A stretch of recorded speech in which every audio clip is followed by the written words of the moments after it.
بسم الله الرحمن الرحيم إنا أعطيناك الكوثر فصل لربك وانحر إن شانئك هو الأبتر. So فصل لربك is the ayah begins with fa. This is to illustrate the importance of what is coming after, to connect it with what came before. That it is because of what Allah has given to the Messenger ﷺ, the granting Allah has given to His Messenger ﷺ, that is mentioned in the first ayah, something that has never been given to anyone in all of the nations and peoples of the world. It necessitates that it be responded to. When such a huge favor is done, it is necessary that you respond to that favor. That the Messenger is being told, because that huge favor has been done to you, be consistent in the salah for the sake of your master. Just as a small reminder once again, in the previous surah we read the people who when they pray, first of all they're relaxed about it, they don't really care, and when they pray to show off. And the opposite is being mentioned here. When you make salah, make it for your Rabb. Fasalli, he didn't just say fasalli because the command is done. Like in other places we find aqimis salah, right? Just aqimis salah. But here fasalli li rabbik, for your master, for your Lord, which simplifies or clarifies rather the intention. So salli. Allah mentions salah instead of mentioning washkur. Washkur rabbak. Be grateful to your master. Right? When a favor is done, the response is gratitude.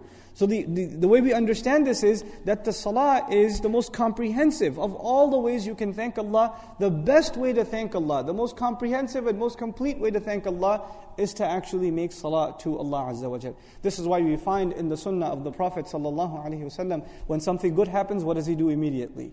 He immediately makes 2 rak'ah. Abu Muslim says that this salah that Allah mentions and pray is referring to the mandatory prayers. That's what he says. Ibn Abbas says that by just Allah saying pray, but he didn't qualify. Pray which ones? It means all kinds of prayer. Pray all the time. The fard prayers and even additional prayers. But really the majority opinion is this is not specifically any one salah. The Messenger is being told whenever difficulty comes to you, the first thing, remember the good that has been given to you. And second, make salah. Make salah. So that's the overall understanding.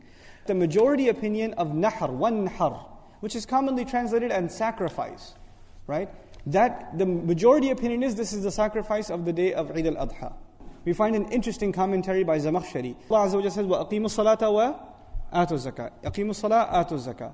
So here the same thing has been mentioned. فَصَلِّ لِرَبِّكَ وَانْحَرْ. Because nahr, the sacrificial animal, what happens to the meat?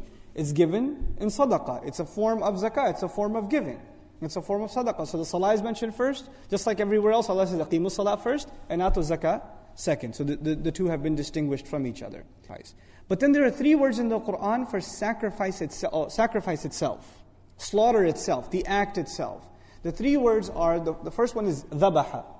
Okay? So, or dhibh we call, dhabiha also, right? That's the word that's used, it's a common term. This is to slaughter something for religious motives. And this is to slaughter something for a higher agenda. And this word has been used for religious terms in Islam, and it's also been used in the most hideous terms too. Because, for example, with Fir'aun we find يُذَبِّحُونَ أَبْنَاءَهُم. Right? They used to slaughter their children. So it's used generally for slaughter. Then we have the word ذَكَّى. For example, in the ayah, وَمَا أَكَلَ السُّبُعُ إِلَّا مَا ذَكَّيْتُمْ.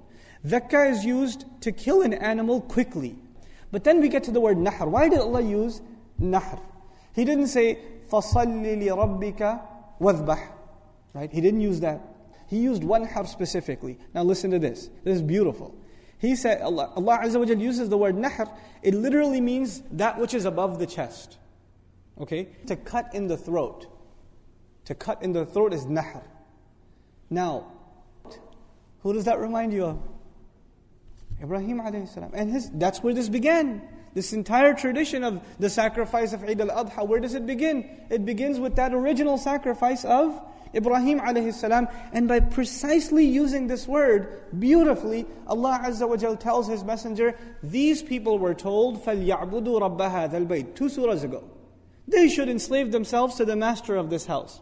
They failed. How did they fail? أَرَأَيْتَ الَّذِي يُكَذِّبُ بِالدِّينِ فَذَلِكَ الَّذِي يُدْعُ الْيَتِيمِ. They failed miserably. Now it's your job to fulfill the dua and the legacy of Ibrahim alayhi salam. And what is that legacy? فَصَلِّ لِرَبِّكَ وَانْحَرْ. Subhanallah. How beautifully Allah Azza wa Jal places that word, letting us know that the Messenger himself is not only the fulfillment of the dua of Ibrahim, it's the fulfillment of the legacy of Ibrahim alayhi salam wa sallallahu alayhi wa sallam.